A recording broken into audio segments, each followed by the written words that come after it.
Bonjour à tous, soyez les bienvenus, je vais vous inviter à vous lever à vos places, à prendre le temps de saluer la personne à votre droite ou à votre gauche, derrière vous. Un petit check, sois béni, un plaisir de te retrouver. Amen.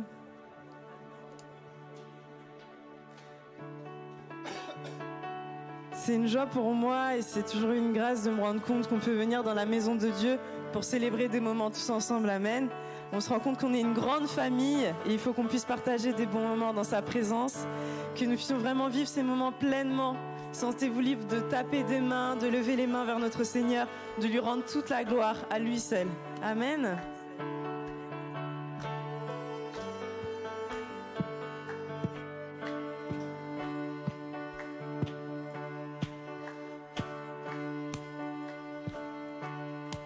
Tu me connais.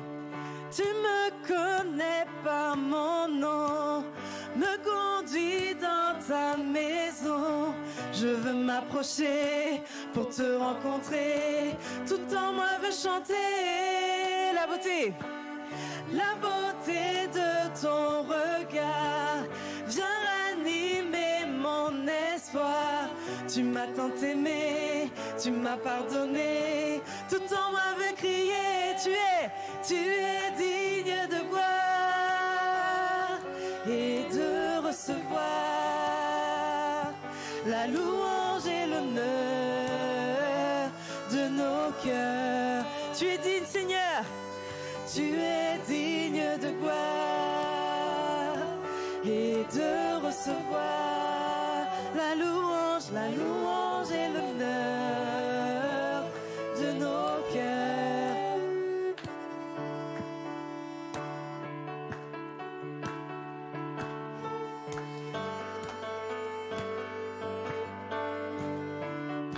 On va reprendre. Tu me connais par mon nom, me conduis dans ta maison. Tu me connais. Tu me connais par mon nom, me conduis dans ta maison. Je veux m'approcher pour te rencontrer. Tout en moi veut chanter la beauté de ton regard. La beauté de ton regard. Viens ranimer mon espoir. Tu m'as tant aimé, tu m'as pardonné. Tout en moi veut crier, tu es digne de gloire et de recevoir la louange et l'honneur de nos cœurs. Tu es digne de gloire et de recevoir la louange et l'honneur de nos cœurs.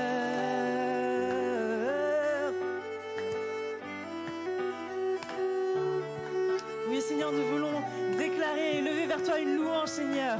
Une louange reconnaissante pour tout ce que tu fais dans nos vies, Seigneur. Et nous voulons proclamer Dieu d'éternité, tu règnes à jamais. Dieu d'éternité. Dieu d'éternité, tu règnes à jamais. Qui peut mesurer ton immensité? Dieu d'éternité, tu règnes à jamais. Qui peut mesurer ton immensité?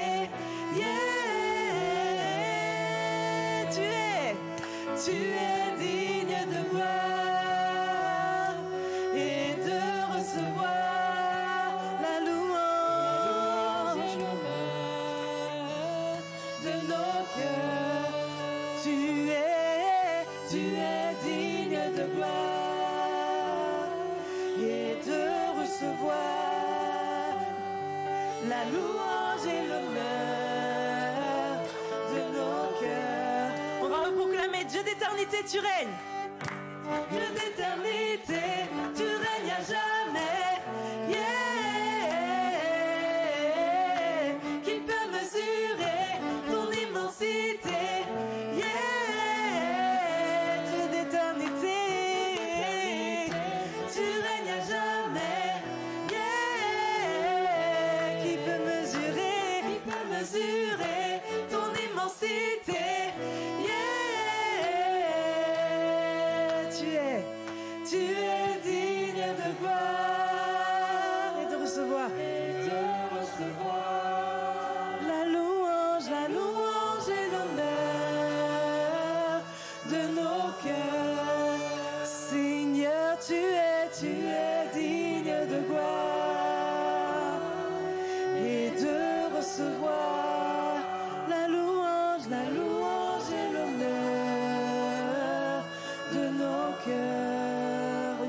tu es digne de gloire et de recevoir la louange et l'honneur de nos cœurs. Tu es digne de gloire et de recevoir la louange et l'honneur de nos cœurs. Alléluia, oui Seigneur, tu es digne de recevoir notre louange ce matin, Seigneur. Tu es majestueux, Seigneur, digne de louange. Alléluia, Jésus. Gloire à toi.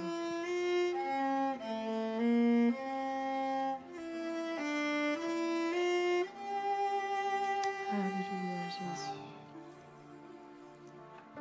Oui, Seigneur, merci.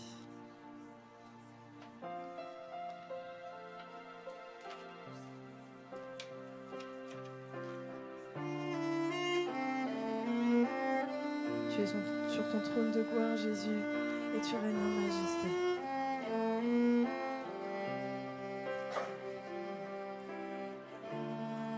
Assis dans le ciel, ton trône éternel, tu règnes à jamais. Vêtu de splendeur, entouré d'honneur et de majesté,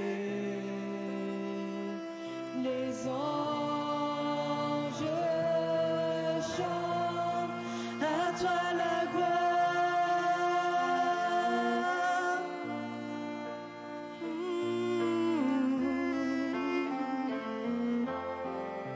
Les cieux et les mers.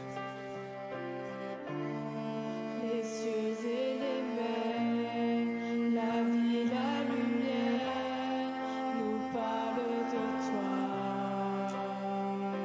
Tu les as créés. Tu les as créés, les as appelés au son de ta voix. La terre chante. La terre chante, majestueux, souverain, Dieu tout-puissant, tu es saint. La création loue ton nom. Tout l'univers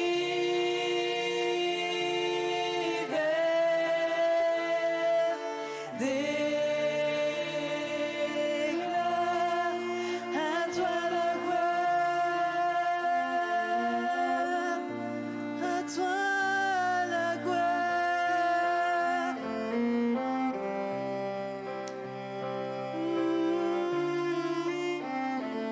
Alléluia, Jésus. Au roi serviteur, tous ensemble. Au roi serviteur, tu vins sur la terre, révéler l'amour. Divin créateur, merveilleux sauveur, tu vis pour toujours. Tes enfants chantent majestueux, souverain, Dieu tout-puissant.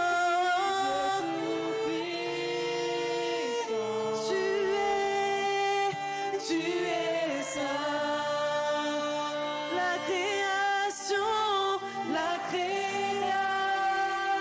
création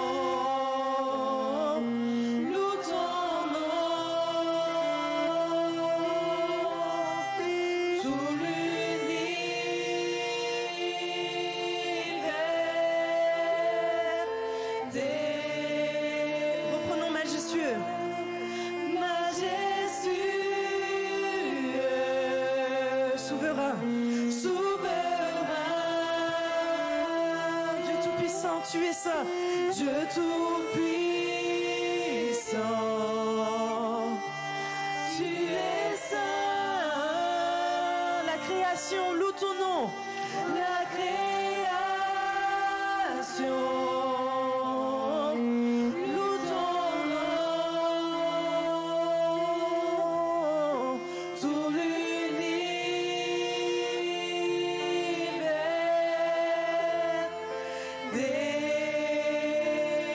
tout l'univers, tout l'univers,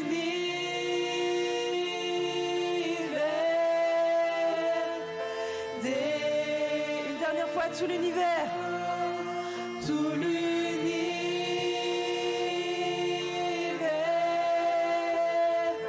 déclare à toi la gloire, à toi la gloire, à toi la gloire, Jésus, à toi la gloire. Alléluia, oui Seigneur, à toi la gloire, Jésus. Merci Seigneur. Nous voulons encore ce matin proclamer ton nom, Seigneur, car ton nom nous libère.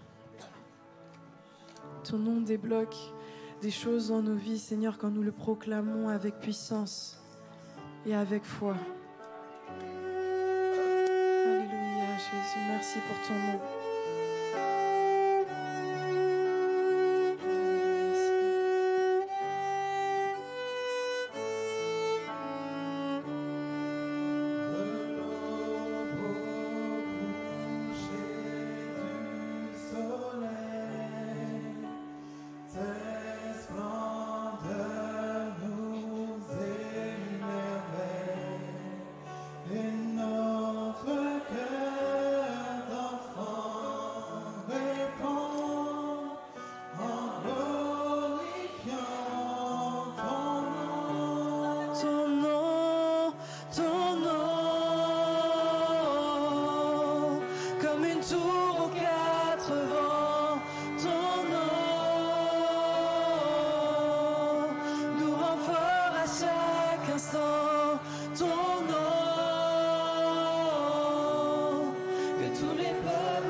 De l'aube au coucher du soleil, tes splendeurs nous émerveillent. Tes splendeurs nous émerveillent. Et notre cœur d'enfant. Et notre cœur d'enfant répond en glorifiant ton nom, ton nom, ton nom.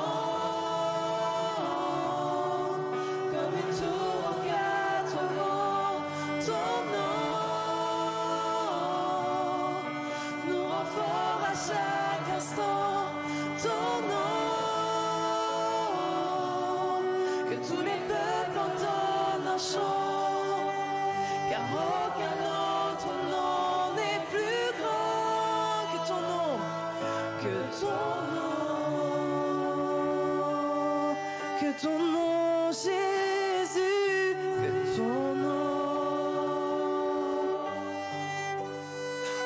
Jésus, fortifie nos cœurs.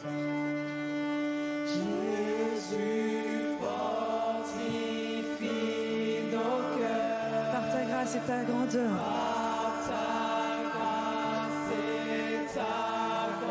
Car c'est en toi que nous prions. Car c'est en toi que nous prions. Viens glorifier ton nom, ton nom, ton nom. Comme une tour aux quatre vents, ton nom.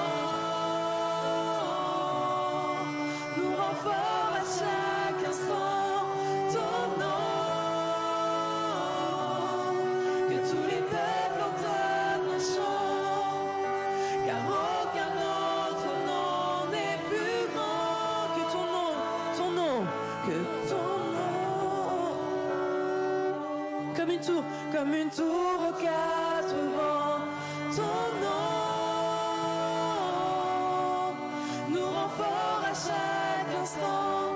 Ton nom, que tous les peuples entonnent un chant, car aucun autre nom n'est plus grand que ton nom. Que ton nom, que ton nom, que ton nom, que ton nom,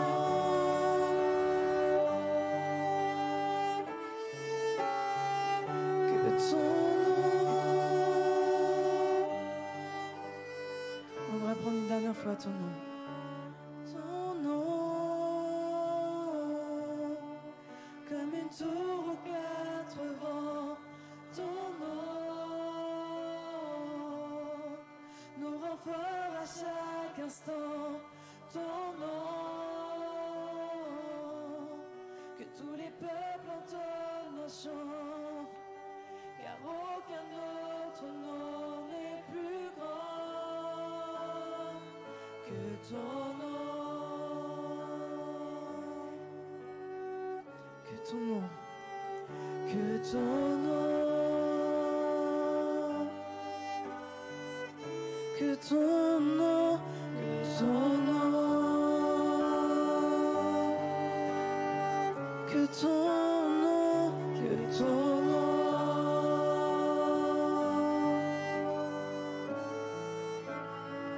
Alléluia, Jésus. Merci Seigneur pour ton nom. Merci Seigneur. Tu es digne, digne Seigneur. Digne de nos louanges, Jésus.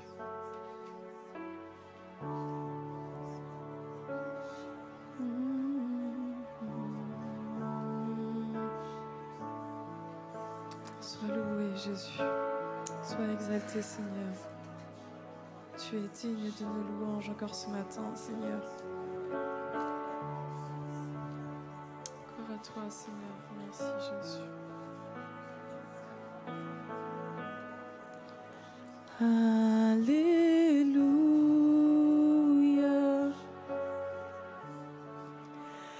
Alléluia.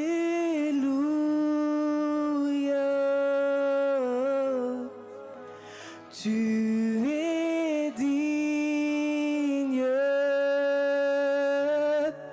de nos louanges. Chantons Alléluia. Alléluia. Alléluia. Alléluia.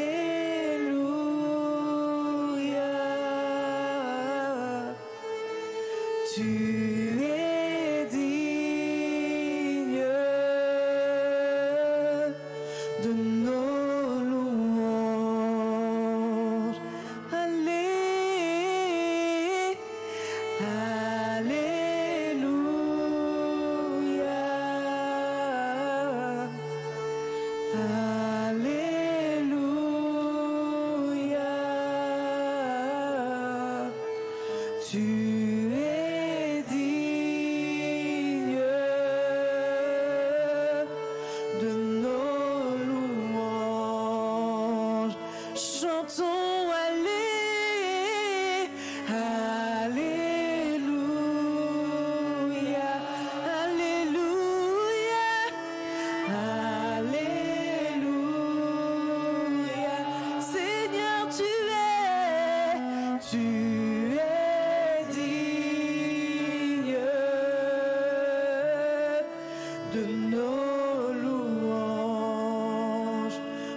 Sois loué, exalté.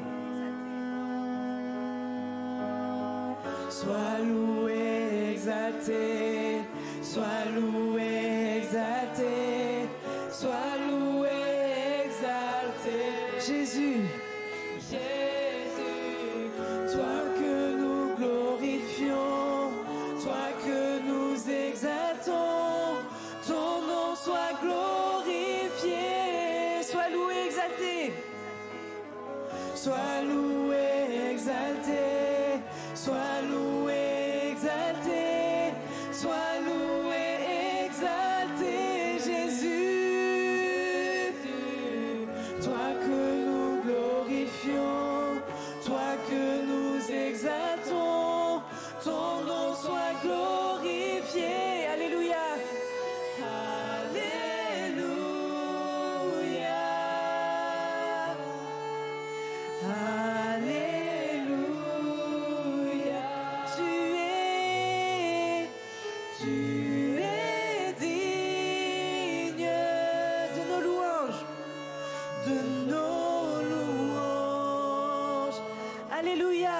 Proclamons-le.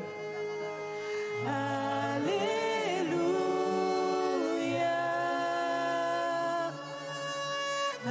Alléluia. Tu es digne de nos louanges. De nos louanges. Proclamons, sois loué, exalté. Sois loué, exalté. Sois loué, exalté. Sois loué, exalté. Jésus. Jésus, toi que nous glorifions, toi que nous exaltons, ton nom soit glorifié. Sois loué, exalté. Sois loué, exalté. Sois loué, exalté. Sois loué, exalté, Jésus, Jésus, toi que nous glorifions, toi que nous exaltons, ton nom soit glorifié. Alléluia. Alléluia. Alléluia. Alléluia. Seigneur, tu es digne de nos louanges. De nos louanges. Chantons allez. Alléluia. Allez. Alléluia. Seigneur, tu es digne de nos louanges.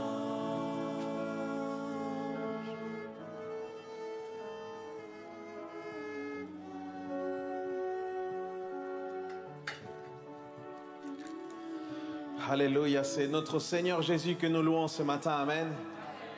Il est vraiment digne de cette adoration, de cette louange. Je voudrais vous lire le texte, un texte très fort que vous connaissez peut-être, celui d'Ésaïe 53. La Bible parle de lui, il dit « Il n'avait ni prestance ni beauté pour retenir notre attention, ni rien de son aspect n'a pu nous attirer. Il a été méprisé, abandonné des hommes, homme de douleur, habitué à la souffrance. Il était semblable à ceux devant lesquels on détourne les yeux. Il était méprisé. Et nous n'avons fait de lui aucun cas. Pourtant, en vérité, c'est de nos maladies qu'il s'est chargé. Et ce sont de nos souffrances qu'il a prises sur lui. Alors que nous pensions que Dieu l'avait puni, frappé et humilié.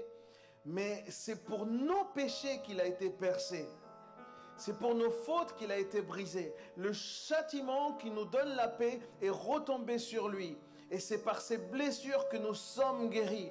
Nous étions tous errants, pareils à des brebis, où chacun ne savait où aller par son propre chemin. L'Éternel a fait retomber sur lui les fautes de nous tous. Il a été maltraité, il s'est humilié. Il n'a pas dit mot semblable à un agneau mené à l'abattoir. Tout comme la brebis muette devant ceux qui l'attendent et qui ne dit pas un mot.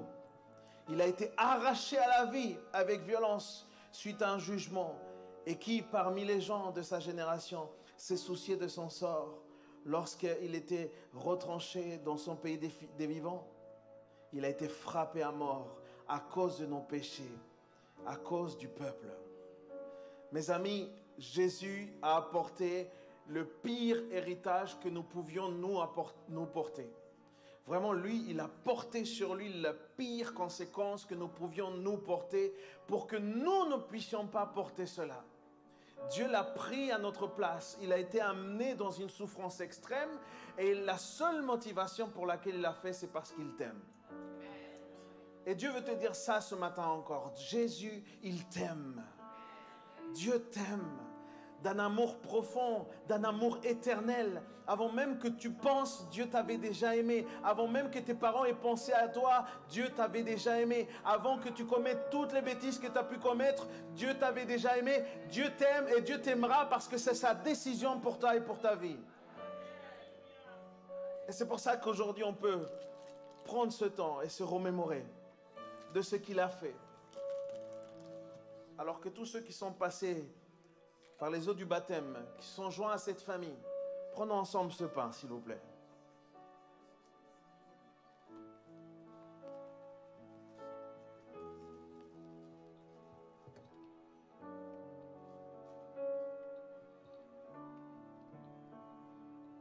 Prenons la coupe.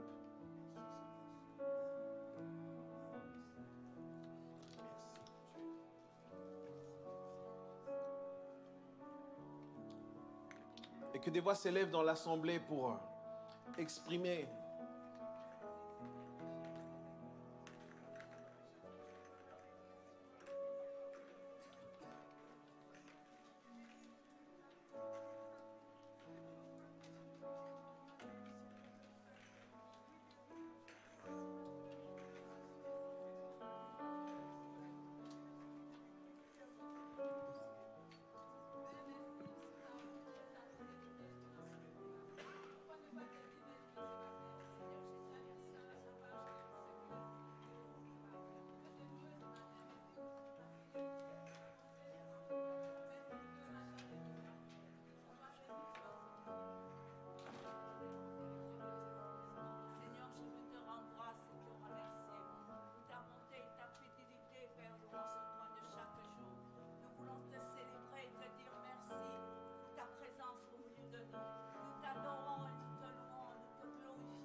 ce que tu as fait pour moi. Tu as payé le prix pour ma vie. Seigneur, ma vie a de la valeur à tes yeux. Et je suis reconnaissant pour ce que tu fais, Seigneur. Merci parce que tu as porté mon fardeau. Tu as porté mes péchés. Tu m'as lavé par ton sang précieux. Et tu as fait de moi un héritier, Seigneur. Et tu fais de moi aujourd'hui ton fils. Tu fais de moi aujourd'hui ton ami. Tu fais de moi aujourd'hui un membre de ta famille précieuse, Seigneur. Alors merci pour tout ce que tu es. Merci pour tout ce que tu fais, Jésus. Que ton nom soit célébré ce matin. Que ton nom soit glorifié ce matin. Que ton nom soit élevé ce matin dans l'assemblée des saints, au milieu de tes filles et de tes fils, Seigneur Jésus. Merci pour ce que tu fais. Et oh Seigneur, béni soit ton Seigneur. Merci Seigneur Jésus pour ton amour, Seigneur. Merci pour ta grâce, ta bonté, ta fidélité. Je te suis reconnaissant, Seigneur, de ce que tu m'amènes dans ta maison, Seigneur, ce matin, pour t'adorer en esprit et en vérité, Seigneur. Je suis fière de toi, Seigneur, fière de t'appartenir parce que tu m'as sauvé, tu m'as aimé, Seigneur, tel que je suis, Seigneur. Et je te bénis, Seigneur, mon Dieu, pour ta présence au milieu de nous ce matin. Que ton nom soit élevé, que ton nom soit exalté, Seigneur. Que tu puisses remplir la vie, le cœur de tout un chacun de nous, Seigneur, car nous avons besoin de toi, Seigneur. Que ton règne vienne et que ta volonté soit faite, Seigneur. Merci, éternel. Sois élevé, Jésus. Amen. Amen. qu'il y a des mamans ce matin parmi nous? C'est un jour un peu spécial, non? Je demandais à toutes les mamans qui puissent se mettre debout, s'il vous plaît, là où vous êtes. Voilà, n'ayez pas peur, mettez-vous debout. Même les mamans spirituelles. Hein. C'est des mamans parfois qui ont à cœur d'accompagner certaines personnes, deviennent de véritables mamans spirituelles. Levez-vous là à votre place. OK? Très bien. Merci d'être ici. On va prier pour vous. Seigneur, tu bénis ces femmes. Et on veut prendre ce temps particulièrement aujourd'hui, Seigneur. Elles qui ont porté, Seigneur. Elles qui ont accompagné, qui accompagnent peut-être encore aujourd'hui. Seigneur, nous voulons les bénir en ton nom. Seigneur, nous voulons déclarer, Seigneur, des paroles de bénédiction sur leur vie. Tu donnes la provision nécessaire pour chacune d'entre elles, Seigneur. Certaines d'entre elles, Seigneur, ont laissé peut-être leur vie entre parenthèses à cause aussi de la maternité. Seigneur, je prie pour qu'elles puissent racheter le temps avec toi, Seigneur. Je prie, Père éternel, que tu les bénisses de toute bénédiction spirituelle, comme disait l'apôtre Paul. Seigneur, que tu les gardes, que tu leur donnes, Seigneur, de discerner ce qui est en train de se passer en ces temps. Que tu les équipes et que tu les remplisses de ton Saint-Esprit pour qu'elles aient des paroles de puissance dans leur bouche, qu'elles puissent agir avec sagesse, avec tendresse, avec amour, qu'elles fassent la différence dans leur famille et dans cette société. Nous bénissons, Seigneur, toutes les mamans de PM au nom du Seigneur Jésus. Amen. Bonne fête à vous, mesdames. On peut les applaudir. Bonne fête à vous. Une petite attention vous attend à la sortie quand vous repartirez. On va donner la bienvenue à absolument toutes les personnes qui sont là peut-être pour la première fois. Si vous êtes nouveau, on souhaite vous accueillir autour d'un petit café. Ça se passe juste donc à l'entrée, comme vous avez pu le voir. Vous allez rencontrer notre équipe de leaders, des personnes qui sont là pour pouvoir échanger et pour que vous puissiez connaître mieux l'Église. Si vous êtes en train de vous approcher de la foi et que tout ça est assez nouveau pour vous, on vous propose aussi ce qu'on appelle le parcours alpha, où il y a déjà eu, depuis son ouverture, plus de 100 inscrits. Donc tout se passe sur notre site internet que vous pouvez retrouver. Et en fait, nous avons aussi un programme pour la semaine.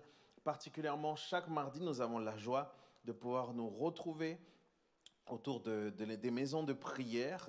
Ça se passe chaque semaine à 18h30 sur Bastille. Nous sommes en train de travailler et puis découvrir cette série autour de Jésus dans l'Ancien Testament. On a déjà vu pas mal de choses la semaine dernière. Cette semaine, j'aurai la joie encore de pouvoir vous partager la parole de Dieu et on va parler de Melchisédek. Ça va être très intéressant, venez. Et surtout, même pour ceux qui finissent peut-être un petit peu plus tard que cette heure-là, c'est pas grave, venez quand même, rejoignez-nous. On aura plaisir à pouvoir vous retrouver, à pouvoir prier ensemble, ok?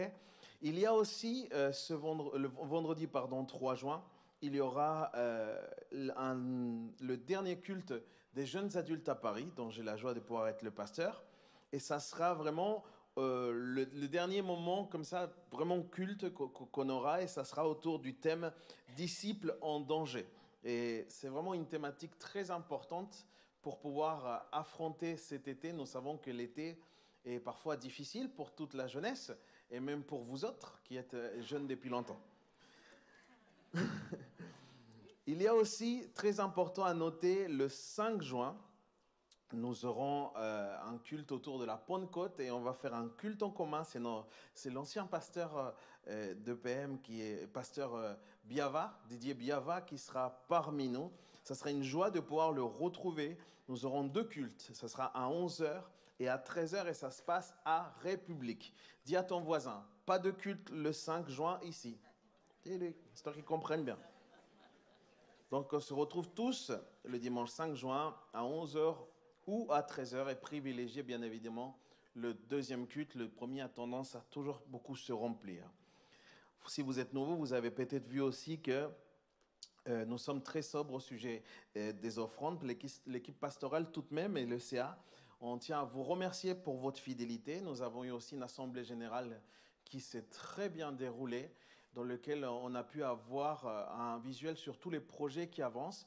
Eh ben, l'Église avance comme ça. Beaucoup de projets restent encore Et nous avons quelques défis importants devant nous. Du coup, merci pour vos dons, pour vos offrandes. C'est ce qui permet de faire avancer aussi le royaume de Dieu, de nous faire avancer, nous, en tant qu'Église. Vous savez aussi que vous pouvez retrouver toutes nos informations, la présentation de l'Église, les différents messages sur nos réseaux sociaux ou alors sur le site de l'Église, monégliseaparis.fr. Soyez tous bénis. Je laisse toute la place à notre pasteur principal, Christian Robichaud, archibishop. Alléluia. Vous allez bien? Ça me fait tellement plaisir de vous voir. J'étais sur République dimanche dernier. Si je peux avoir un petit peu de retour, ça serait très apprécié. J'étais sur République dimanche dernier et j'ai toujours le cœur partagé quand je visite les autres campus. Je me presse de revenir vous voir. C'est pas l'amour de Christ, ça? Si ce n'est pas l'amour de Christ, je ne sais pas c'est quoi, mais c'est vraiment l'amour en Jésus-Christ.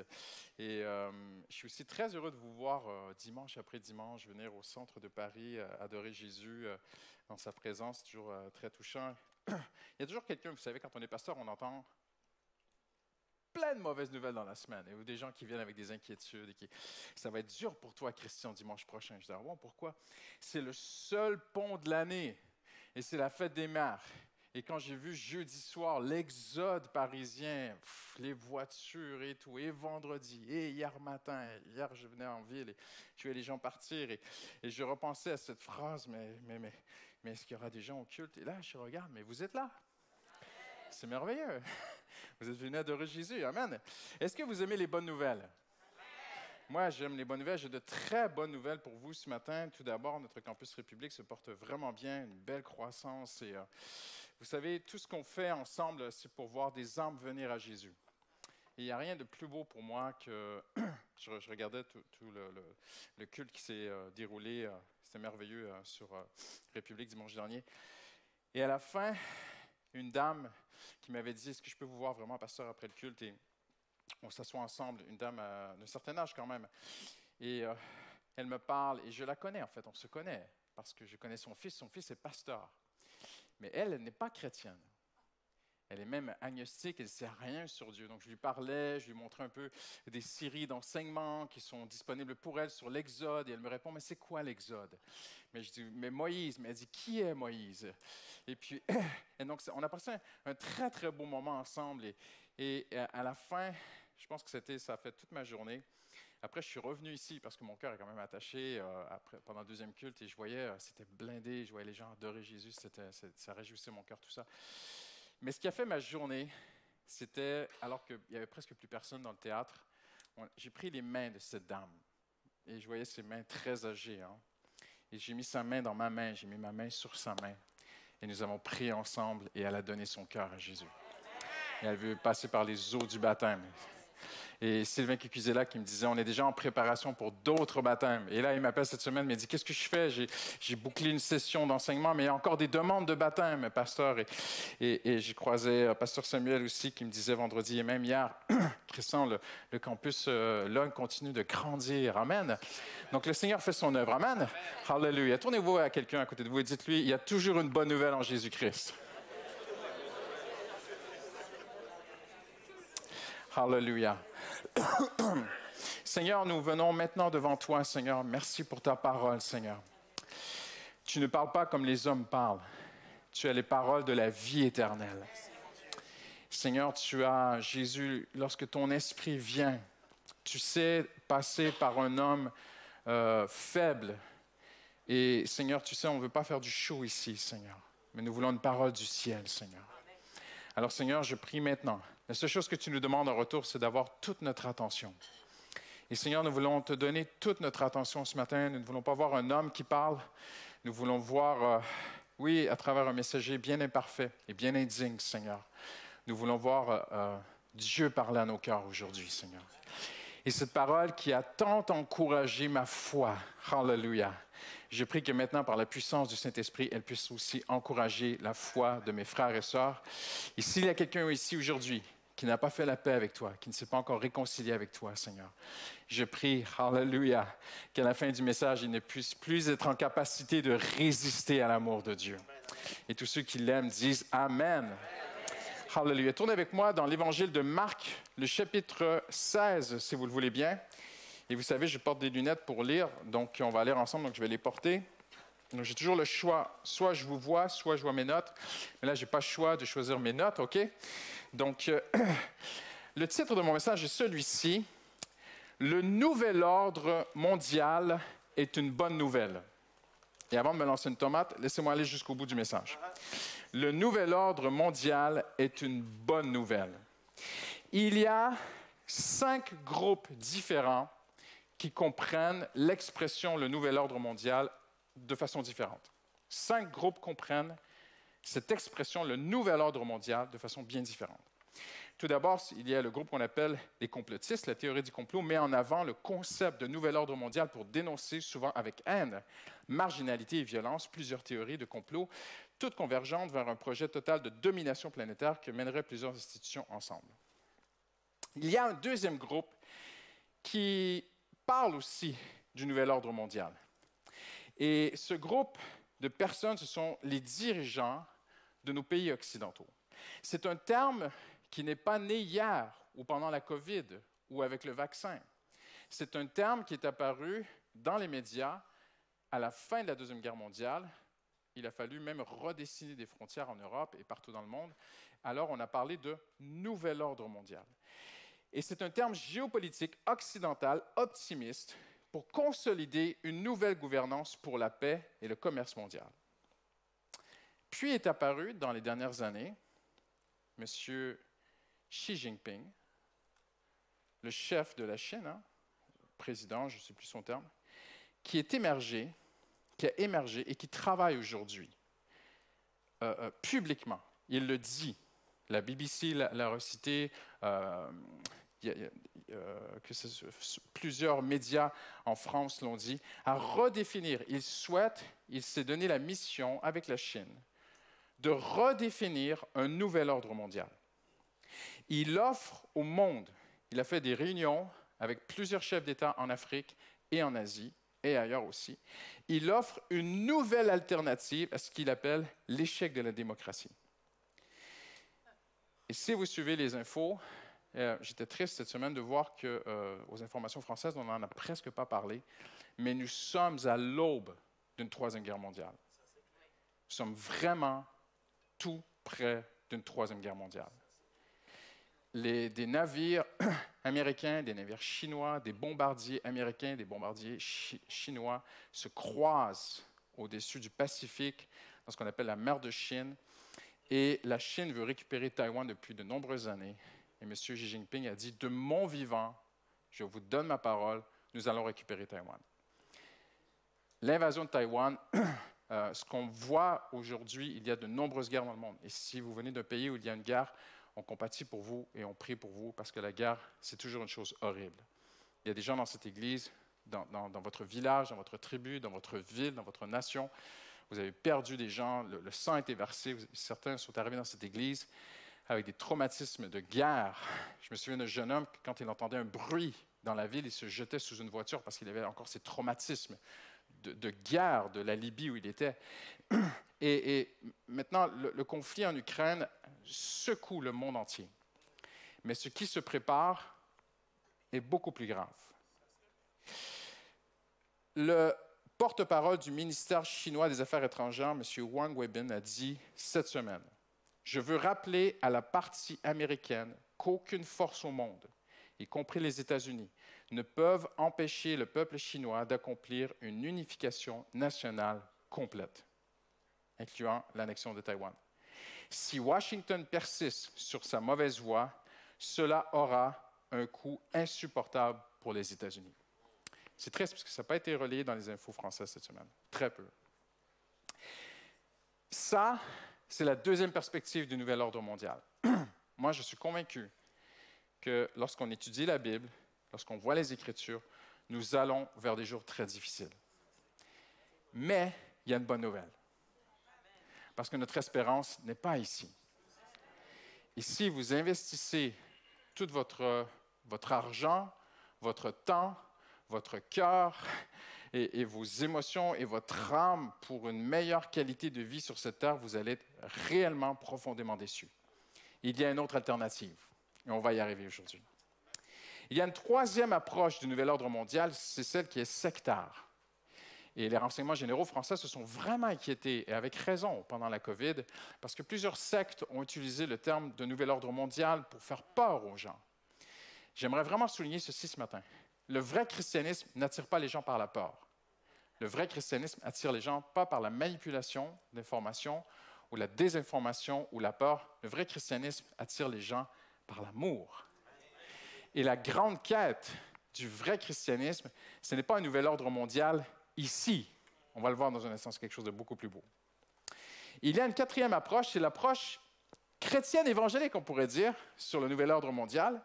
Parce que lorsqu'on étudie l'Apocalypse, on voit clairement dans les Écritures qu'il y aura un nouvel ordre mondial sur Terre. Mais il ne sera pas bon. Moi, je veux vous parler ce matin, non de l'Apocalypse, non de ce qui se passe dans les médias, je veux vous parler d'une autre perspective du nouvel ordre mondial. Un cinquième groupe. Et dans ce groupe, il y a une seule personne, un seul homme, qui a annoncé, qui a décrété et qui a déjà mis en place un nouvel ordre mondial, et son nom est Jésus-Christ. Et Jésus, dans Marc, le chapitre 16, que nous allons lire ensemble maintenant, dit ceci, « Puis il leur dit, allez par tout le monde, prêchez quoi? » Ah, vous n'êtes pas encore très réveillés ce matin. Vous êtes déjà vous préparez votre déjeuner de fête des mères, peut-être, dans votre esprit. Qu'est-ce qu'il a dit? Allez par tout le monde, prêchez là. À qui? À toute la création. Je veux vous parler, il y a 5 perspectives du nouvel ordre mondial. Je veux vous parler de la perspective de Jésus-Christ. Quand Jésus est venu, il est venu établir, instiguer, instaurer, lancer un nouvel ordre mondial, et ce nouvel ordre est déjà en place depuis 2000 ans. Jésus proclame ici le début d'un nouvel ordre mondial qui sera éternel. Le seul vrai nouvel ordre mondial qui va perdurer dans l'éternité est celui que Dieu fait. Quand vous pensez au mot « bonne nouvelle », Jésus dit « Allez par tout le monde prêcher la bonne nouvelle ». On est en famille ce matin. Ça vous fait penser à quel mot, la bonne nouvelle? Évangile. Maintenant, c'est très intéressant en étudiant, et c'est extraordinaire comment le Saint-Esprit peut diriger les choses cette semaine. Je n'avais pas prévu prêcher là-dessus. Et à travers un concours de circonstances, le Saint-Esprit a allumé mon âme, et une flamme est montée en moi quand j'ai eu cette révélation et cette découverte extraordinaire que je vais vous partager ce matin. En fait, Jésus n'est pas le premier à avoir utilisé l'expression « évangile ». Non, c'est un très, très vieux terme. Malheureusement, nous interprétons souvent l'Évangile comme une métonymie du christianisme. On dit l'Évangile, la bonne nouvelle, c'est le christianisme. Mais ce n'était pas ainsi au tout début. C'est un terme, l'Évangile est malheureusement un terme si familier qu'il perd sa puissance avec le temps. Je vais vous démontrer, seul le Saint-Esprit peut le montrer à ton cœur aujourd'hui, que le terme « évangile » est un terme extrêmement puissant aux yeux de Dieu. Plusieurs études aujourd'hui prouvent, des études qui ont été faites sur les chrétiens de notre génération, prouvent que cette génération de chrétiens a régressé dans sa compréhension du terme « évangile ». Plusieurs théologiens sont alarmistes même et appellent à un retour aux vrais évangiles. Il y a 2000 ans déjà circulaient plusieurs faux évangiles, même des contemporains de l'apôtre Paul. L'apôtre Paul n'était pas le seul évangile. L'apôtre Paul n'était pas le seul qui proclamait l'évangile. Il y avait des gens aussi autour de lui qui proclamaient d'autres évangiles. Et Paul dira ceci, il le dira dans Romains 1, dans Romains 2, dans 2 Timothée, il le dira selon mon évangile. Donc, il n'est pas le seul, il y en a d'autres. Alors, il faut rester dans le vrai. Ce qui est très intéressant, c'est que le terme évangile, c'est une invention, c'est un très beau mot qu'on a inventé en français. En anglais, ça n'existe pas. En anglais, on dit « gospel ». Mais en français, on dit « évangile ». On a voulu être près du grec. Parce que le grec, c'est « euangelion ». En grec, j'en ai déjà parlé, qui veut dire « bon ». « Angelion » qui veut dire « annonce ». Jésus dit « allez prêcher l'évangile ». Pardon. Allez prêcher une bonne nouvelle, aller annoncer quelque chose de bon. C'est une bonne annonce, c'est Evangelion. Mais quelle est cette bonne nouvelle? Eh bien, on découvre en étudiant la parole de Dieu des choses merveilleuses. C'est que le terme évangile et évangéliste n'a pas été créé par Jésus. C'est un très, très, très vieux terme.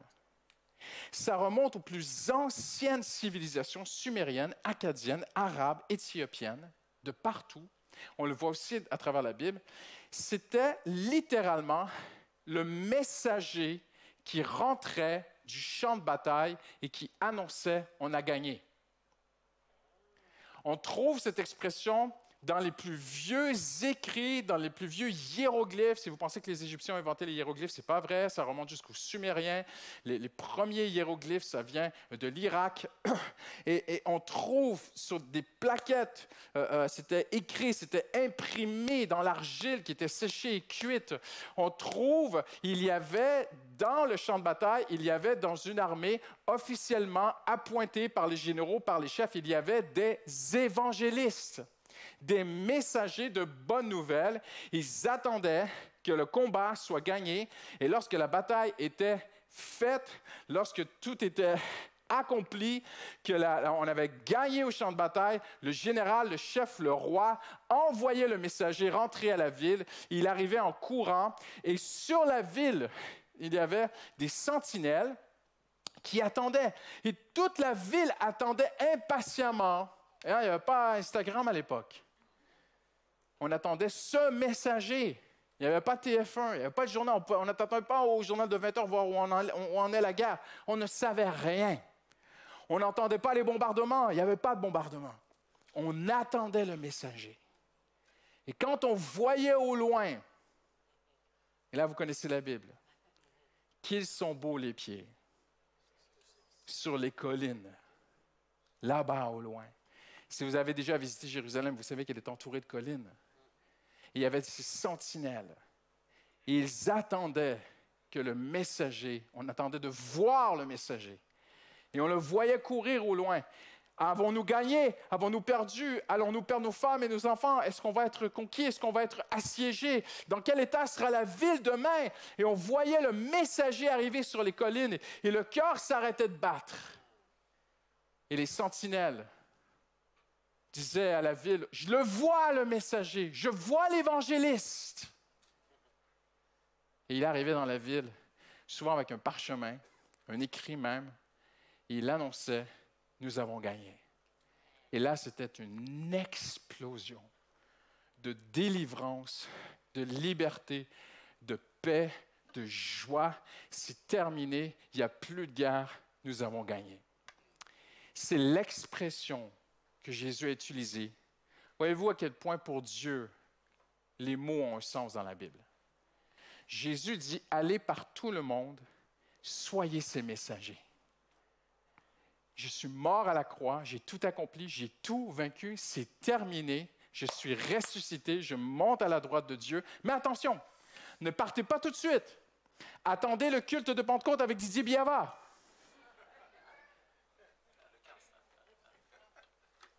Comprenez? Ne partez pas de Jérusalem, attendez que le Saint-Esprit vienne, attendez d'avoir une puissance. Et partez et soyez mes messagers. C'est tellement beau. Il y avait un sens de joie dans leur titre. Dans le titre même de l'évangéliste, il y avait le mot joie. C'était des messagers de bonnes nouvelles, c'était des messagers de joie. J'ai une question pour chacun d'entre nous, pour moi le premier ce matin. Sommes-nous des messagers de joie? Hein, quand le réveil matin va sonner demain matin et que tu crois que c'est le diable qui te réveille tellement ça fait mal, et tu pars et tu t'allumes la machine à café et ton sauveur, c'est pas Jésus, c'est le café. Et que tu montes dans le métro et les gens sont debout, empilés les uns sur les autres et on te respire comme ça et tu arrives au travail et ton patron est insupportable. Et le Seigneur te dit, mais sois heureuse ma soeur. Sois heureux mon frère. Tu es un messager de bonnes nouvelles. Quelqu'un dit amen ce matin. Hallelujah. Après, il y avait quelque chose de très intéressant dans leur annonce, c'est qu'en général, leur annonce enclenchait de grandes réjouissances pour accueillir tous les guerriers vainqueurs. Le peuple se préparait à accueillir le roi et son armée qui rentraient de la guerre. On le voit avec Saül, on le voit avec David, on le voit à certains moments dans la Bible. Il est même écrit dans la Bible que, alors que Saül et David rentraient de guerre, et David même fut pour un temps le chef de l'armée de Saül, et David rentrait de guerre, la Bible dit, les gens sortaient des villages. Ils venaient sur la route qui ramenait vers la capitale. Et les villageois, avec des danses, avec la joie, ils venaient et ils célébraient le retour des guerriers vainqueurs. Vous savez quel est votre appel? C'est rien de plus que ça. Vous êtes appelés à célébrer la victoire de Jésus à la croix. Vous êtes appelés à proclamer la victoire totale, finale de Jésus à la croix. Nous sommes appelés à parler d'un nouvel ordre mondial. Alléluia. Je continue. En général, souvent, on apportait deux choses. On rapportait deux choses du combat. En général, il fallait absolument rapporter la tête de l'ennemi. David l'a fait. Il a pris la tête de Goliath.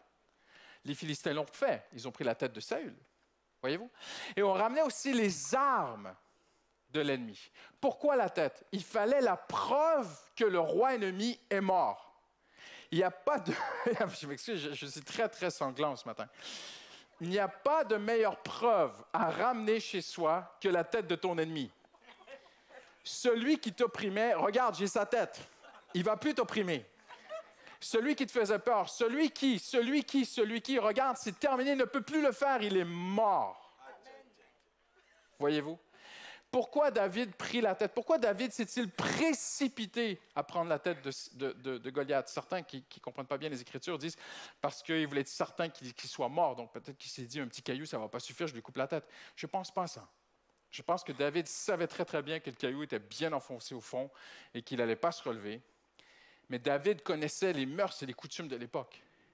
Et ce jeune homme a pris l'épée, il a coupé la tête, il a ramené la tête dans le camp, il leur a dit « Regardez celui qui vous faisait peur. » Voyez-vous?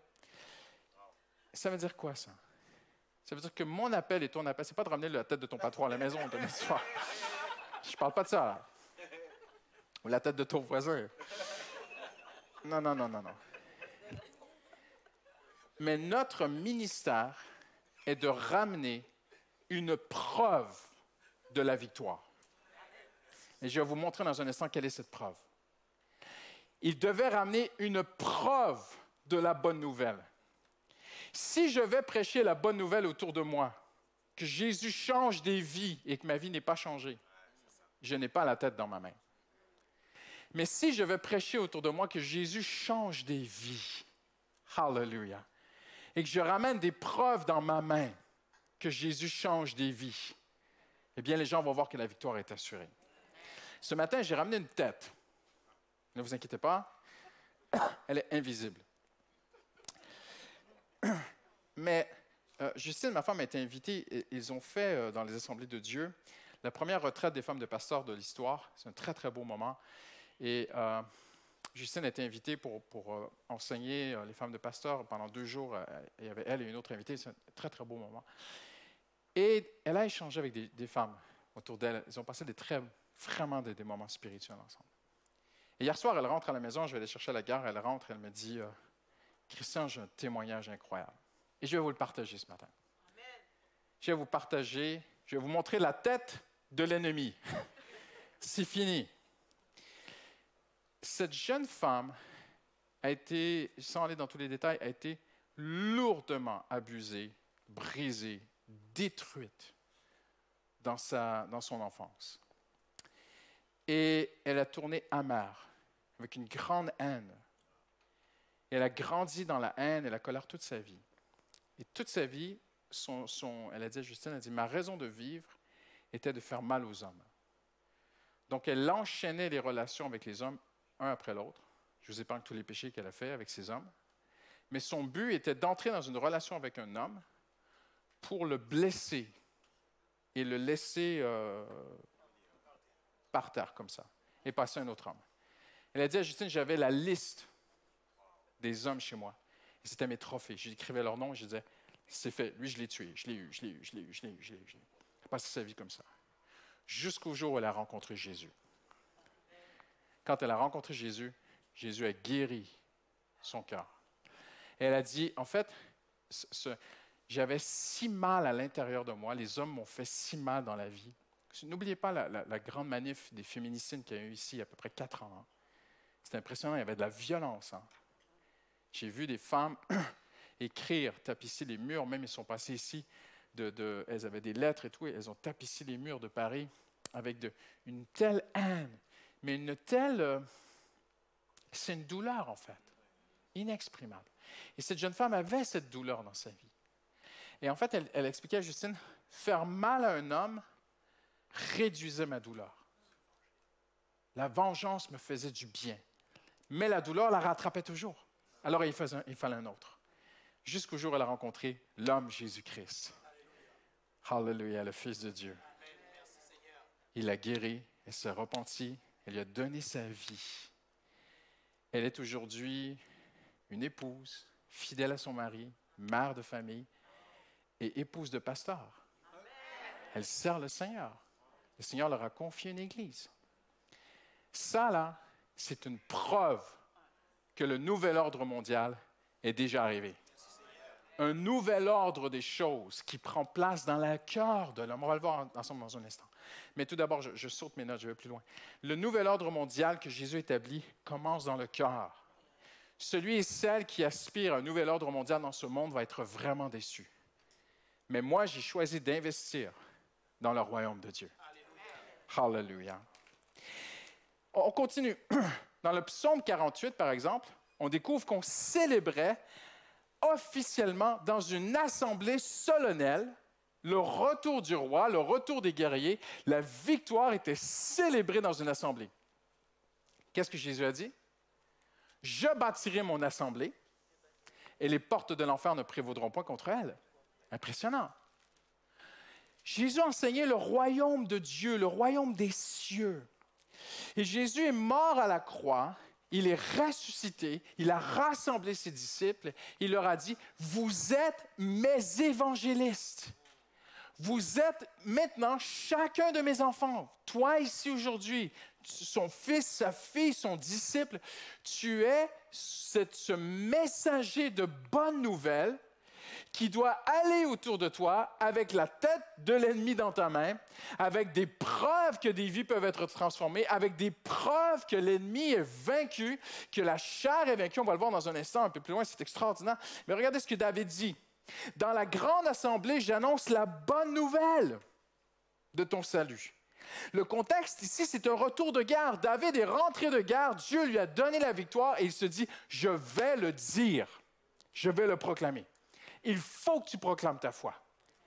Il ne faut pas que tu laisses qui que ce soit, ni la gêne, ni la timidité, ni les gens autour de toi, ni l'esprit de ce siècle, te mettre sous une coupe de verre. Il faut, avec assurance et fierté, que nous puissions proclamer autour de nous, dans un café, la pause avec tes collègues à la machine à café ou la pause du midi. Il faut, avec une grande assurance, que nous puissions affirmer autour de nous que nous avons une nouvelle vie. Hallelujah. Qu'il y a une joie dans notre vie, qu'il y a une victoire dans notre vie, en Jésus-Christ. Les femmes sortaient et annonçaient, disaient, Saül a tué ses 1000, David a tué ses 10 000. C'était dans la culture. Le Seigneur a dit un mot, aussitôt ses messagères forment une armée nombreuse. Impressionnant, hein? Impressionnant. Mais le plus grandiose, c'est cette option maintenant. Il y avait, dans l'Ancien Testament, tout d'abord, ce bicère, cet évangéliste. Mais il y avait des moments très, très, très rares dans l'histoire d'Israël où c'était le Bessorah, c'était le moment, tout ce que je viens de vous dire, c'était secondaire. Il y avait un moment dans l'histoire d'Israël qui était très, très, très rare, on appelait ça le Bessorah, c'était le moment le plus grandiose, c'est lorsqu'on instaurait un nouveau roi. lorsque David est instauré, lorsque Salomon fut instauré aussi, c'était une annonce nationale, c'était l'établissement d'un nouveau royaume, d'un nouveau roi qui s'installait avec un nouvel ordre. Et le nouveau roi allait amener son nouvel ordre et son nouveau royaume. Et lorsque Jésus a pris ses disciples ensemble, il leur a dit, « Allez par tout le monde, vous êtes mes messagers. » C'était le Bessorah. Je suis le nouveau roi. Un nouveau royaume, une nouvelle vie commence. Allez l'annoncer, les gens peuvent entrer dans cette nouvelle vie. C'est pourquoi mon peuple va savoir qui je suis. Oui, il saura en ce jour-là que c'est moi qui ai dit « Je viens ». Donc là, il y a un roi. Ésaïe 52 avait annoncé la venue d'un roi qui était Dieu lui-même. Comme il est beau de voir sur les montagnes les pas du messager de bonnes nouvelles. Le Bisser, le Bessorah, le Wengelion, ce messager officiellement envoyé par le roi qui dit « Le roi arrive ». On parle ici du retour après l'exode à Babylone. Le roi revient et votre nouveau roi à Jérusalem, ce sera Dieu lui-même. Et Paul utilise ce terme parce que Paul avait compris les Écritures. Paul dit qu'ils sont beaux les pieds de ceux qui annoncent la bonne nouvelle. Et ce n'est pas limité, il ne faut pas se limiter simplement au ministère d'évangéliste. Non, c'est chacun d'entre nous. Tu es ce messager, cette messagère. Demain matin, peu importe l'état de ton âme, peu importe l'état de ton corps, peu importe l'état de ta situation, l'état de tes finances, l'état de ta santé, l'état de ta famille, l'état de ton couple, tes soucis, tes besoins personnels, demain matin, lorsque tes yeux s'ouvrent et que tu débutes ta journée, tu es aux yeux du monde spirituel une messagère du nouveau royaume de Dieu. Tu es son ambassadeur, tu es son envoyé. Et regardez, qui annonce la paix, qui parle de bonheur, qui annonce le salut, qui dit à Sion, ton Dieu règne, on entend tes guetteurs, ils élèvent la voix. Ça veut dire que là, on a la sentinelle qui est sur les murs, et ils crient de joie, la ville commence à crier de joie de leurs propres yeux. Ils voient que l'Éternel retourne dans Sion avec amour. Poussez des cris de joie, ensemble, faites éclater votre allégresse, vous ruines de Jérusalem, car l'Éternel a consolé son peuple, il a délivré Jérusalem. C'est l'annonce, c'est Marc 16, allez par tout le monde, prêcher la bonne nouvelle. J'aimerais vous dire, je crois à une théologie solide, mais je crois à la simplicité de l'Évangile. De simplement annoncer autour de nous, Jésus peut changer ta vie. L'établissement d'un nouvel ordre mondial, c'est 3 choses. C'est d'abord dans ton cœur. Parce que l'Église a été persécutée. Mais tout d'abord, le nouvel ordre, la nouvelle vie était dans le cœur des chrétiens. Rien n'avait changé autour d'eux. J'ajouterais même, tous les autres royaumes étaient contre eux. Dans les Actes, vous connaissez les Écritures, les Romains, les autorités juives, Hérode, ils sont tous contre les chrétiens, tous contre eux. Mais eux sont dans un nouveau royaume. On peut brûler leur maison, mais eux sont dans un nouveau royaume. On peut les persécuter, mais eux sont dans un nouveau royaume. On peut les tuer, mais eux, leur espérance n'est pas sur terre. Ça, c'est la première partie. La deuxième partie, c'est l'Église. Le Seigneur veut que l'Église soit cette ecclésia, cette assemblée de joie, de réjouissance, de gens qui vivent, qui sont très différents, qui viennent d'arrière-plans complètement différents, mais qui s'assemblent tous parce qu'ils ont tous le nouvel ordre à l'intérieur d'eux, le nouveau gouvernement, la nouvelle gouvernance, ils ont l'Esprit de Dieu en eux. C'est ça la deuxième chose. Et la troisième chose, c'est que la Bible enseigne très clairement qu'un jour, Dieu va établir sa gloire sur toute la terre. Et l'ordre mondial que les hommes sont en train de préparer, la Bible l'enseigne, ce n'est pas moi, je ne vous annonce rien de nouveau, ce n'est pas une prophétie, c'est juste une explication des Écritures, ce sera un échec total. Mais quand Christ va venir, là, il va établir sa gloire, son nouvel ordre mondial dans le monde entier. Quelqu'un dit Amen aujourd'hui. Amen. Il y a quelque chose de très intéressant sur Jésus lorsqu'il est mort à la croix. Je termine bientôt. C'est que nous remarquons que Jésus a été crucifié comme roi. Plusieurs choses nous l'indiquent. Et là, ce que je viens de vous dire, Je vais vous montrer la victoire, le combat. Nous sommes les messagers d'une victoire, mais cette victoire est le résultat d'une bataille. Cette bataille prit lieu à la croix. OK? Donc, quand le messager rentrait du champ de bataille et qu'il annonçait que la victoire était acquise, c'est qu'il y avait eu une guerre et un roi s'était battu et le roi avait vaincu. Jésus prend ses disciples et leur dit, « J'ai vaincu le monde. J'ai gagné. J'ai livré une bataille à la croix. » Et remarquez quelque chose de prophétique que peut-être qu'on n'a jamais vu à la croix. C'est que Jésus est mort avec une royauté sur lui. Mais pas celle qu'on pense. Pas la royauté de la gloire de Dieu. Non. Mais plusieurs signes nous montrent que Jésus est mort en tant que roi. OK? Tout d'abord, il a été publiquement élevé. On l'a mis à la croix, on l'a élevé, un roi a été élevé. Il a été couronné, mais d'une couronne d'épines. On lui a mis une robe, la cape du roi. Et les gardes se sont moqués de lui, se sont prosternés devant lui. Ce n'est pas une très belle royauté, ça, mais c'est une royauté. On a mis un écriteau au-dessus de sa tête, roi des Juifs. Et on a mis son tombeau avec les riches, comme un roi. Mais quel roi? De quelle royauté Jésus fut-il crucifié à la croix? Eh bien, la Bible le démontre, mais ce n'est pas explicitement clair, mais que le Saint-Esprit nous ouvre les yeux aujourd'hui. Jésus a porté nos péchés sur lui. OK? Mais pas que. Paul dit qu'il l'a fait devenir péché. Et Paul, je vous fais un petit peu de théologie ce matin, je m'excuse. Hein? Mais Paul personnifie le péché dans l'Épître aux Romains. Il parle du péché comme si le péché était une personne. Et là, Paul va dire aux Corinthiens que Jésus est devenu le péché. Est-ce que Jésus est devenu méchant à la croix? Non. C'est le mystère. On ne peut pas tout comprendre sur Jésus, OK? Mais Jésus était le Fils de Dieu, il était pur, il était parfait, son cœur était pur, il priait pour « pardonne-leur car ils ne savent ce qu'ils font » pendant qu'il mourait. Donc Jésus n'est pas devenu un homme ignoble à la croix, bien sûr que non. Mais spirituellement, Jésus a porté quelque chose. Non seulement il a porté le péché, mais j'aimerais vous prouver qu'il a porté la royauté du péché, le règne du péché. La couronne d'épines qui était sur lui, c'était pour nous démontrer que Jésus portait le règne du péché. Il étant devenu malédiction pour nous. Dieu a condamné le péché dans la chair en envoyant son propre Fils qui prit la forme de la plénitude du péché. Jésus a pris la forme du péché. Et quand tu vois Jésus mort à la croix, crucifié comme un roi, avec cet écriteau, roi des Juifs, couronne d'épines, humilié, tombeau avec les riches, Dieu est en train de nous dire quelque chose. C'est que Jésus est en train de porter le règne du péché.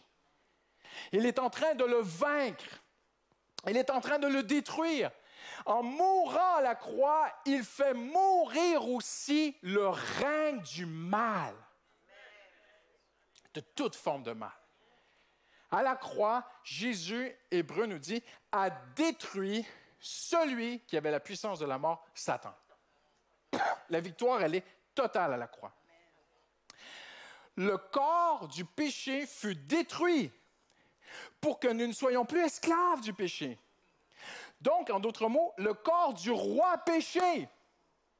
Voyez-vous, Jésus est allé vaincre le roi ennemi. Et le roi ennemi, c'est le règne du péché, que nous étions esclaves du péché, esclaves du mal, esclaves du diable. On vivait dans la peur, on vivait dans toutes ces choses, dans les tentations. Jésus les a portés à la croix. Il n'a pas seulement porté nos péchés, Jésus, à la croix. Il a porté le roi péché. Et il l'a détruit dans sa mort avec lui. Il ressuscite et il dit à ses disciples, allez maintenant annoncer que c'est possible de vivre une vie libre du péché. C'est possible que tu puisses vivre une vie libre de la peur. C'est possible que tu puisses vivre une vie libre de la peur du diable. Je le dis avec amour ce matin.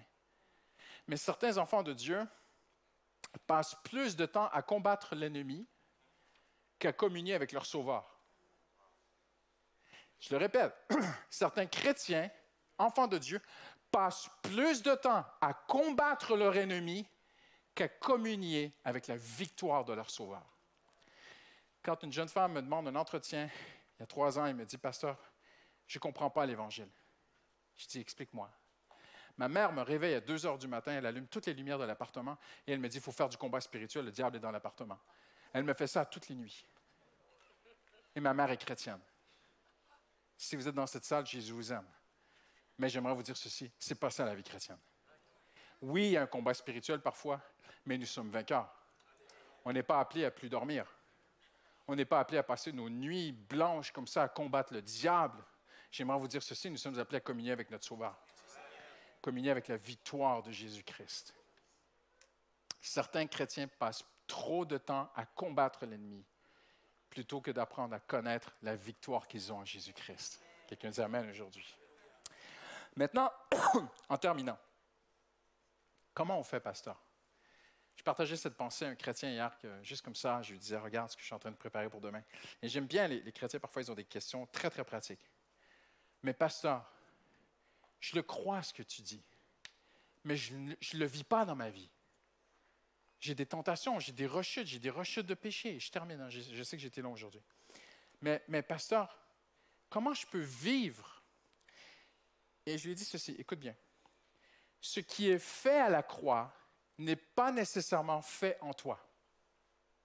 Attention, il faut bien croire, il faut bien comprendre ceci. La victoire que Jésus a acquise à la croix sur le roi péché n'est pas nécessairement appliquée dans ta vie. C'est un fait à la croix, mais ce n'est pas encore fait en toi. Comment ça va passer? Comment la victoire à la croix peut-elle passer dans ma vie? Eh bien, dans ce contexte légitimement extrêmement précis qui est celui-ci, Paul dit, le juste vivra par la foi. Il y a une seule façon. Tu peux prier des nuits, tu peux prier des heures, tu peux passer tes journées à écouter des louanges, à lire, à réciter des versets par cœur. Tu vas être aussi religieux que Martin Luther qui s'enfermait dans son donjon pour essayer de vaincre le péché. Tu n'y arriveras pas. Martin Luther a mis 1 année à comprendre un verset de la Bible. Le juste vivra par la foi.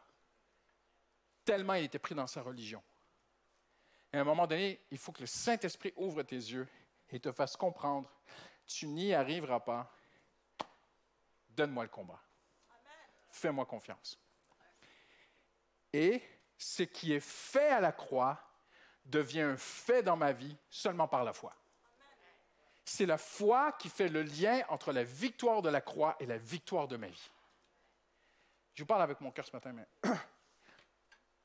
un grand-père, un papy de, je pense, 50 ans de vie chrétienne, qui me dit, Christian, explique-moi comment je peux vaincre la sensualité. Je suis devenu un grand-père et je lutte encore avec la sensualité. Toute ma vie, j'étais à l'église. Comment je peux trouver la victoire? Et je dis, moi, qu'est-ce que tu as fait? Il me raconte tout ce qu'il a fait pour essayer de vaincre ces choses-là. Il n'y a rien qui a marché. Je dis, mais il n'est pas trop tard. Comprends aujourd'hui que c'est juste par la foi. Par la foi. Amen. On va se lever ensemble.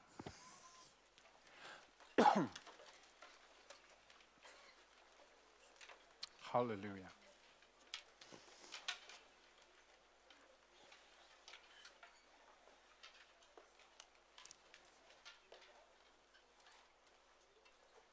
Est-ce qu'on peut juste terminer avant de se laisser juste en prière? Et là où tu es, juste fermer les yeux.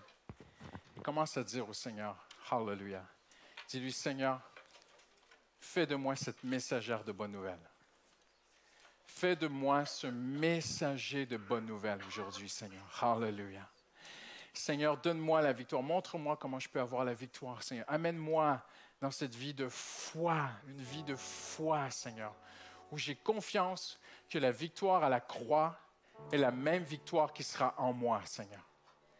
Par la foi, Seigneur. Tu l'as fait à la croix, tu le feras en moi, Seigneur Jésus. Dis-lui maintenant, là où tu es, dis-lui maintenant, ce matin, ne sors pas de ce lieu ce matin. Hallelujah, sans donner ton cœur à Jésus, sans donner tes batailles à Jésus, sans dire, Seigneur, ouvre mes yeux, aide-moi à comprendre la victoire de la croix, Seigneur. Aide-moi à comprendre, Seigneur, que tu as pris la royauté sur tes épaules du péché, Seigneur, la royauté du mal, Seigneur. Alléluia. Et tu l'as détruite à la croix, Seigneur. Tout est accompli, Seigneur. Tout est fait, Seigneur. Et Seigneur, tu veux faire de moi un messager, tu veux faire de moi une messagère de joie. Alléluia. De bonnes nouvelles, Seigneur. De cette nouvelle gouvernance, de ce royaume de Dieu qui est dans mon cœur. Donne-moi, Seigneur, ce nouveau cœur. Tu peux lui dire ce matin, change mon cœur, change ma vie, Seigneur. Je veux être un messager qui dit au monde, regarde, Jésus change des vies, il a changé ma vie. Il peut changer la tienne. Hallelujah. Hallelujah. Hallelujah. Juste avant qu'on se laisse ce matin, le Seigneur a dit, ma maison sera pleine de maisons de prière. Prie ce matin. Hallelujah. Hallelujah. Prends cet instant pour t'approcher de Dieu, pour invoquer son nom, pour te tourner vers lui. Et j'oserais même dire simplement ouvrir ton cœur et dire, Seigneur, ce que tu as fait à la croix, fais-le dans mon cœur, Seigneur. Cette victoire totale à la croix, je veux qu'elle s'accomplisse dans mon cœur, dans ma vie aujourd'hui. Fais de moi un meilleur époux, fais de moi un meilleur père de famille, Seigneur. Hallelujah. Seigneur, en ce dimanche de la fête des mères, tu peux dire, Seigneur, fais de moi une meilleure mère, Seigneur. Sans toi, je ne peux pas y arriver. Fais de moi une mère spirituelle aussi, Seigneur. Hallelujah. Une mère spirituelle, Seigneur. Hallelujah. Au nom de Jésus. Hallelujah. Précieux Sauveur, précieux Sauveur. Hallelujah.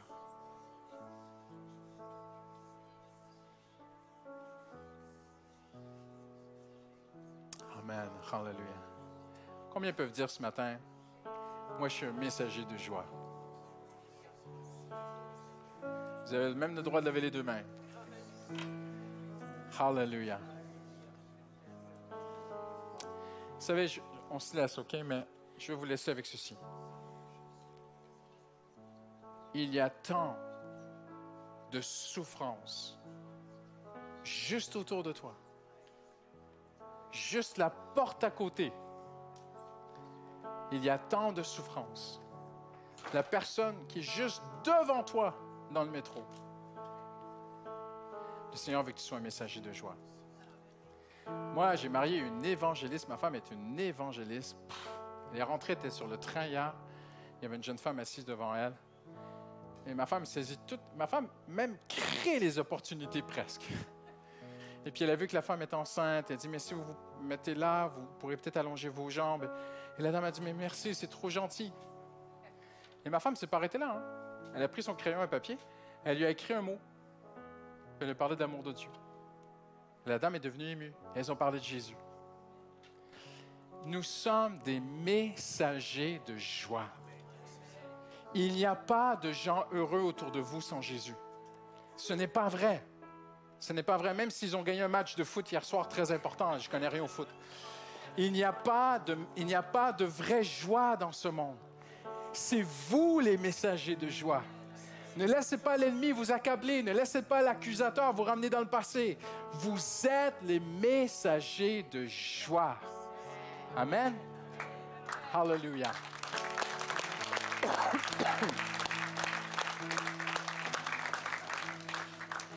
Rentrez bien. Nous vous souhaitons un excellent dimanche à la fête des mères, à toutes les mamans.